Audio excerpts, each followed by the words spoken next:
the young boy suffered from a strange illness. His entire body was covered in green plants. Even Dr. Blackjack had never seen such a condition. He had encountered various skin diseases, all of which could be explained by scientific theories, but this boy's situation was entirely different.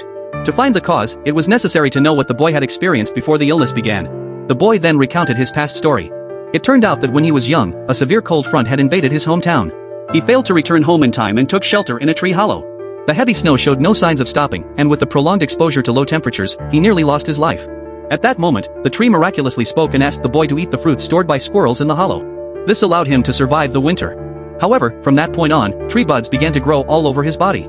After listening to the story, Blackjack felt as if it were a fairy tale. With the reality at hand, investigating the tree became Blackjack's top priority.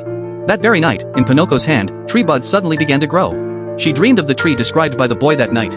Pinoco involuntarily followed the boy towards the direction of the tree.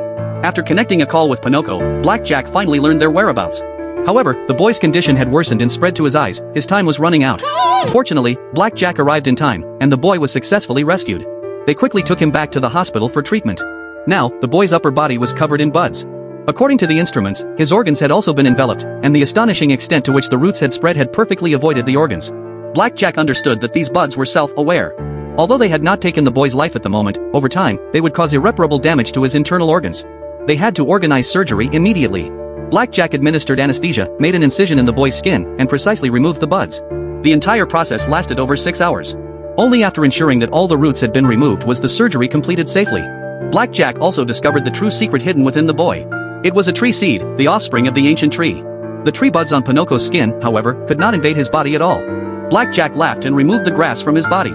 It turned out that Pinoco's entire body was covered in artificial skin, making it impossible for the buds to grow. Soon, the boy welcomed his first bandage removal after the operation. However, to Blackjack's shock, the buds inside the boy had grown again. This time, the boy suddenly remembered the promise he had made with the tree. Ignoring everyone's attempts to stop him, he ran out the door. It turned out that he had long promised to sing to the tree but had been delayed by various matters. Now, running to the tree, he was there to fulfill his promise. The boy sang loudly, and the green grass dispersed with the wind as the ancient tree emitted a dazzling light. In the next second, the tree, which had not bloomed for many years, actually produced white flowers. As the boy's song neared its end, the tree began to wither rapidly. This was the first time Blackjack had witnessed such a phenomenon. Afterward, the ancient tree's seed sprouted again, adapting to a new environment and continuing to live on.